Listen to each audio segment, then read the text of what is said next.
নমস্কাৰ বন্ধু বান্ধৱসকল, আজি আপোনালোকৰ মাজত লৈ আহিছোঁ এটা গুৰুত্বপূৰ্ণ ভিডিঅ' লৈ পেলাই, য'ত নেকি আমি কাষ্ট চাৰ্টিফিকেট কেনেকৈ বনাম।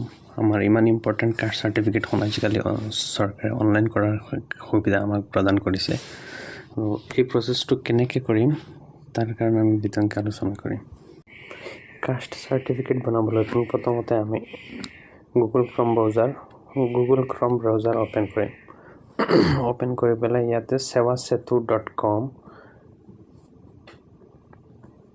টাইপ কৰি পেলাই আমি লগ ইন কৰিম। লগ ইন কৰাৰ লগে লগে সেৱাসেতুৰ পৰ্টেলটো অ'পেন হৈ আহিব। সেৱাসেতুৰ পৰ্টেলটো অ'পেন হৈ অহাৰ লগে লগে তাতে ক্লিক কৰাৰ লগে লগে এটা নতুন পেজ অ'পেন হৈ আহিব। তাতে চাব লগ ইন এটা অপশ্যন আছে, ট্ৰেকিং এটা অপশ্যন আছে। আপোনালোকে লগ ইন বুটাম যিটো তাতে ক্লিক কৰিব। লগ ইন বুটামত ক্লিক কৰাৰ লগে লগে এটা নতুন পেজ অ'পেন হৈ আহিব। তাতে চিটিজেন, PFC, CSC অপশ্যন থাকিব। আপোনালোকে চিটিজেনত ক্লিক কৰিব। ক্লিক কৰাৰ লগে লগে এনেকৈ লগ ইনৰ এটা নতুন পেজ অ'পেন হৈ আহিব, য'ত ইউজাৰ নেম, মোবাইল, আধাৰ, পান অপশ্যনবিলাক দিয়া থাকিব। আপোনালোকে মোবাইল নম্বৰ নহ'লে পান নম্বৰ দি পেলাই আপোনালোকে লগ ইন কৰিব পাৰে।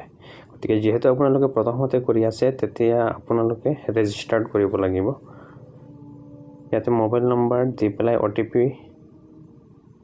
মোবাইল নম্বৰটোত OTP এটা যাব। OTPটো টাইপ কৰাৰ লগে লগে OTPটো ভেৰিফাই কৰি আপোনালোকে আপোনালোকৰ ৰেজিষ্ট্ৰেশ্যন IDটো বনাই ল'ব। মই মোবাইল নম্বৰ টাইপ কৰি OTP ছাকচেছফুলি ভেৰিফাইড দেখুৱাইছে।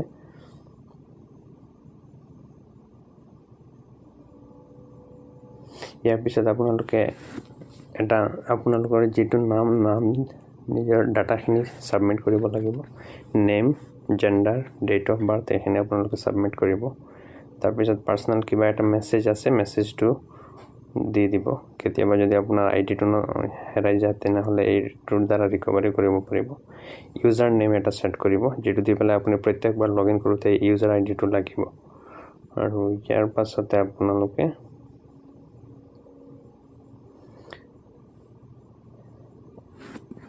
IDটো ৰেজিষ্টাৰ্ড হৈ যাব। ৰেজিষ্টাৰ্ড হোৱাৰ লগে লগে আপোনালোকে এই ৰেজিষ্টাৰ্ড IDটো দি পেলাই লগ ইন কৰিব পৰ্টেলত গৈ পেলাই। আকৌ লগ ইন কৰাৰ লগে লগে আপোনালোকে এটা অপশ্যন আহিব, এপ্লিকেশ্যনছ পৰ্টেল। তাতে আপোনালোকে চাৰ্চ অপশ্যন থাকে। তাতে আপুনি কি চাৰ্টিফিকেট বনাব, কাষ্ট মাৰি পেলাই চাৰ্চ বুটামত মাৰিলে কাষ্ট চাৰ্টিফিকেটৰ পৰ্টেলটো অ'পেন হৈ আহিব। আৰু তাতে এপ্লাই এটা অপশ্যন থাকে। সেই এপ্লাই অপশ্যনটোত ক্লিক কৰাৰ লগে লগে আপোনালোকৰ এপ্লিকেশ্যন ফৰ্মখন অ'পেন হৈ আহিব। এপ্লিকেশ্যন ফৰ্মখন অ'পেন হোৱাৰ আগতে কিছুমান গাইডলাইন আছে, গাইডলাইনবিলাক দিয়ে, যেনেকৈ কেনেকৈ আপোনালোকে লগ ইন কৰিব, ৰেজিষ্টাৰ কৰিব, সেইখিনি গাইডলাইন ইয়াতে দিয়া থাকে। তাৰপিছত কি ৰিকুৱাৰমেণ্ট, ইয়াতে আপোনাৰ এপ্লিকেণ্টৰ ফটো লাগিব, proof of date of birth লাগিব। তাৰপিছত proof of residence certificate, date of বাৰ্থৰ ভিতৰত আপোনালোকে birth certificate, Aadhaar card, PAN card, admit card দিলেও হ'ব, কোনোবা এটা দিলে হ'ব। আৰু প্ৰুফ অফ ৰেচিডেঞ্চত আপোনালোকে পাৰ্মানেণ্ট ৰেচিডেঞ্চ চাৰ্টিফিকেট যদি আছে, নহ'লে আধাৰ কাৰ্ড দিলে হ'ব, নহ'লে land document, electricity bill, ration card, এইবিলাক যিকোনো এটা মেণ্ডেটৰী হয় আপোনালোকৰ। আৰু কাষ্ট চাৰ্টিফিকেট বনাওঁতে যদি আপোনালোকৰ ফাদাৰৰ কাষ্ট চাৰ্টিফিকেট আছে, সেইটো মেণ্ডেটৰী হয় ছাবমিট কৰাটো। Commendation of authorised caste tribe community organisation notified by state government, এইটো also' mandatory. Any other document, voter list, affidavit, existing caste certificate, যদি আপোনাৰ পৰিয়ালৰ কাৰোবাৰ এক্সিষ্টিং কাষ্ট চাৰ্টিফিকেট আছে বা আপোনাৰ যদি পুৰণা মেনুৱেল বনোৱা আছে, সেইখন আপলোড কৰিব পাৰে। আৰু যদি আপোনালোকে CSCত কৰিছে, তেনেহ'লে এই এপ্লিকেশ্যনখন ছাবমিট কৰাৰ পিছত এইটো প্ৰিণ্ট আউট লৈ পেলাই সেইখন স্কেন কৰি পেলাই পঠাব লগা হয়। তাৰ কাৰণে CSCত যদি বনায় আপোনালোকে এক্সট্ৰা চাৰ্জ দিব লগা হ'ব। তাৰপিছত এইখিনি ছাবমিট কৰাৰ লগত এপ্লাই বটামত ক্লিক কৰাৰ লগে লগে আপোনালোকৰ এপ্লিকেশ্যন ফৰ্মখন অ'পেন হৈ আহিব। আৰু অ'পেন হোৱাৰ লগে লগে আপোনালোকে ইয়াতে ছিলেক্ট লেংগুৱেজ আহিব। তাতে আপোনালোকে কোনটো ভাষাত এপ্লাই কৰিব সেইটো ছিলেক্ট কৰি ল'ব। তাৰপিছত আপোনালোকে কোনটো কাষ্ট চাৰ্টিফিকেট এপ্লাই কৰিব, আপোনালোক কোনটো কেটেগৰীত পৰে, যদি OBC হয়, ST হয়, SC হয়, সকলোকেইটা অপশ্যন আছে। আপোনালোকে আপোনালোকৰ সুবিধামতে যিটো হয় সেইটো ছিলেক্ট কৰি ল'ব।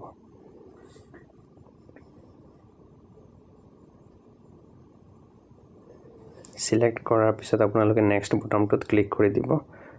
তেতিয়াহ'লে নেক্সট টেবটোত আপোনালোক গুচি যাব তাতে আপোনালোকৰ জেন্ডাৰটো সিলেক্ট কৰিব আপোনালোকৰ কন্টাক্ট নম্বৰটো সিলেক্ট কৰিব পান নম্বৰ সিলেক্ট কৰিব ইপিক নম্বৰ যেটো আপোনাৰ ভোটাৰ আইডিত থাকে হেতু দিলে হ'ব অপচনাল হয় দিলেও হ'ব নিদিলেও হ'ব ফাদাৰ্স নেম লিখিব আৰু কোনটো ক্যাটাগৰীত আপোনালোক পৰে ইয়াতে জহা আছে আহোম আছে বৰিয়া আছে বৰজুবি আছে বাৰৈ আছে বহুত কেইটা অপচন আছে আপোনালোক যেটো ক্যাটাগৰীত পৰে কুছ ৰাজবংশী আছে যেটো ক্যাটাগৰীত পৰে আপোনালোকে একৰ্ডিংলি হেতু ক্যাটাগৰী সিলেক্ট কৰি ল'ব কৰাৰ পিছত আপোনালোকে নেক্সট বুটামটো ক্লিক কৰি দিব ক্লিক কৰাৰ লগে লগে আপোনালোকে ইয়াতে সব কেইটামান অপচন আছে মেইল আইডি যদি আছে অপচনাল হয় আপোনালোকে সাবমিট কৰিব পাৰে date of birth age per আপোনাৰ ৰেকৰ্ড সাবমিট কৰি পেলাই মাদাৰ্স নেম ফাদাৰ্স নেম তাৰ পিছত কাষ্ট সিলেক্ট কৰিলে যেতিয়া তাৰ পিছত কাষ্টৰ লগত সাব কাষ্ট সিলেক্ট কৰিব আপোনালোকে যদি আছে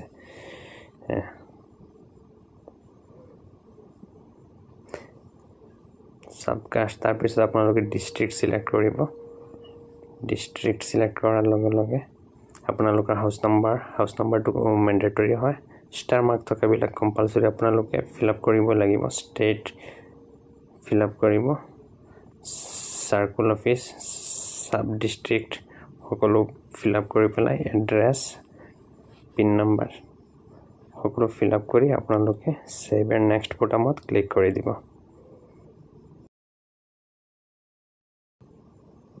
এড্ৰেছ আৰু পুলিচ ষ্টেচন পিন নম্বৰ কেইটা মাৰাৰ পিছত সাবমিট বুটামত ক্লিক কৰাৰ লগে লগে আৰু এটা অপচন আহিব আৰু শিওৰ টু সাবমিট তেতিয়া আপোনালোকে ইয়েস বুটামত ক্লিক কৰিব ক্লিক কৰাৰ লগে লগে আপোনালোকৰ নেক্সট স্টেপ যেটো নেক্সট পেজ আপোনালোকৰ ডকুমেন্ট আপলোড পোৰ্টেল হেতু ওপেন হৈ আহিব তাতে আপোনালোকে ফাৰ্স্ট অপচনত দেখা পাব আপোনালোকে এপ্লিকেন্ট ফটো হেতু এপ্লিকেন্ট ফটো কলামত গৈ পেলাই আপোনালোকে কি ফটো কলামটো সিলেক্ট কৰি পেলাই ব্ৰাউজ অপচনত মাৰি পেলাই আপোনালোকৰ মোবাইলৰ পৰা বা আপোনালোকে যদি আপোনালোকৰ ল্যাপটপৰ পৰা বা কম্পিউটাৰৰ পৰা কৰি আছে তাৰ পৰা ব্ৰাউজ অপচনত মাৰি পেলাই ফটো কেইটা আপলোড কৰি ল'ব কিন্তু ইয়াত এটা বস্তু মনত ৰাখিব আপোনালোকৰ ফটো বাদ দি পেলাই বাকি যেখিনি ডকুমেন্টছ হয় সেইখিনি আপোনালোকে এপ্লাই কৰাৰ আগতে PDF ফৰম্যাট বনাই পেলাই ৰাখিব আৰু পিছত আপোনালোকে ইয়াতে আহি পেলাই এইটো পেজত আহাৰ লগে লগে ব্ৰাউজ অপচনত ক্লিক কৰাৰ লগে লগে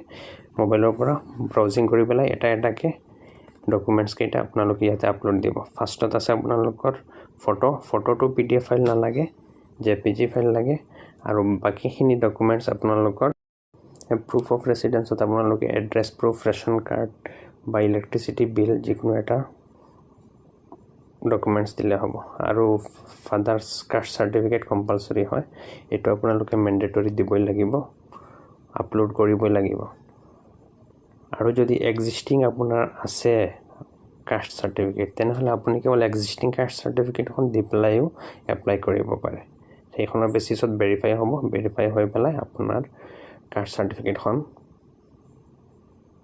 ওকে হৈ গলে ওয়েবসাইটত তেখেতসকলে আপলোড কৰি দিয়ে আৰু হেতু আপুনি আপোনাৰ লগইন আইডি দি পেলাই লগইন হৈ ডাউনলোড কৰি ল'ব পাৰে এইখিনি ডকুমেন্টছখিনি আপলোড দিয়াৰ পিছত আপোনালোকে নেক্সট সাবমিট বুটামত ক্লিক কৰিব ইয়াতে এটা অপচন থাকে আদাৰ সাপোৰ্টিং ডকুমেন্টছ এটো অপচনাল হয় যদি আপোনালোকে বিচাৰি দিব পাৰিব আৰু যদি নাই তেনেহলে তো অপচনাল হয় দিব নালাগে সকলো ডকুমেন্ট সাবমিট হৈ যোৱাৰ পিছত আপোনালোকে আপলোড হৈ যোৱাৰ পিছত আপোনালোকে সাবমিট বুটামত ক্লিক কৰিব ক্লিক কৰাৰ পিছত এনেকৈ আপোনালোকৰ টোটাল এপ্লিকেশনখন প্ৰিভিউ হৈ আহিব ফাইনেল প্ৰিভিউ হোৱাৰ পিছত আপোনালোকে সাবমিট বুটামত ক্লিক কৰাৰ লগে লগে ফৰ্মখন সাবমিট হৈ পেমেন্ট গেটৱে পেজটো ওপেন হৈ আহিব পেমেন্ট গেটৱে অপচনত আপোনালোকৰ পেমেন্ট ফিজ হৈছে 40 টকা এই 40 টকাটো আপোনালোকে নেট বেংকিং নহলে আপোনালোকে পেমেন্ট গেটৱে UPI পেমেন্ট বা UPI যদি পেমেন্ট এপ যিবিলাক সফটওয়্যাৰ হয় Paytm Google Pay Phone Pay সেইবিলাক দি পেলাইও আপোনালোকে পেমেন্টটো প্ৰসেস কৰি ল'ব পাৰে ইয়াতে এটা অপচন আছে টাৰ্মস এন্ড কন্ডিশনৰ হেতু আপোনালোকে এগ্ৰি কলামত সিলেক্ট কৰিব লাগিব আৰু যদি আপোনালোকে ফোন পে দি পেলাইও পেমেন্ট কৰে তথাপি আপুনি ইয়াতে বেংক অপশ্যন এটা আছে, তিনিটা অপশ্যন থাকে, তাৰ যিকোনো এটা সিলেক্ট কৰিলেও হ'ব। ইয়াতে যে আপোনাৰ বেংকটো সিলেক্ট কৰিব লাগিব তেনেকৈ নহয়, সিলেক্ট কৰি পেলাই আপুনি পেমেণ্ট সাবমিট বটনত ক্লিক কৰিব। নেক্সট এনেকৈ এটা পেজ ওপেন হৈ আহিব, তাতে মেক পেমেণ্ট অপশ্যনত ক্লিক কৰাৰ লগে লগে আপোনাৰ পেমেণ্টটো প্ৰচেছ হৈ যাব। ইয়াতে পে বাই এনি UPI এপ বটনত ক্লিক কৰিলে আপোনাৰ মোবাইলৰ পৰা অট'মেটিক চিষ্টেমে আপোনাৰ পেমেণ্ট এপৰ অপশ্যনকেইটা খোল খাই আহিব, আৰু তাৰ পৰা আপুনি আপোনাৰ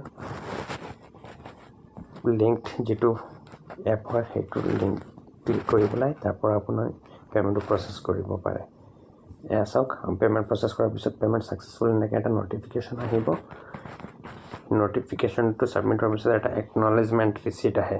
এই একনলেজমেণ্ট ৰিচিটখন ৰাখি ল'ব, আৰু আপোনালোকৰ যিটো GRN নাম্বাৰ আছিল সেইটো দি পেলাই আপোনালোকে ছাবমিট হৈ গ'ল। তাৰপিছত সেই GRN নাম্বাৰটো দি পেলাই আপোনালোকে এই ছেইম ৱেবছাইট sevasetu.com তাতেও লগইন কৰি পেলাই আপোনাৰ লগইন ID যিটো বনালে এইটো এপ্লাই কৰা প্ৰথমতে, সেই লগইন IDটো দি পেলাই আপোনালোকে এই এপ্লিকেশ্যনৰ ষ্টেটাছটো আপোনালোকে চাব পাৰিব, কোনখিনিত আছে বা কি ষ্টেটাছত আছে। Thank you. ভিডিঅ'টো চাই পেলাই যদি ভাল লাগিল লাইক এটা কৰিব, কমেণ্ট কৰিবলৈ নাপাহৰিব, আৰু চেনেলটো যদি ছাবস্ক্ৰাইব কৰা নাই কাইণ্ডলি আপোনালোকে ছাবস্ক্ৰাইব কৰি ল'ব।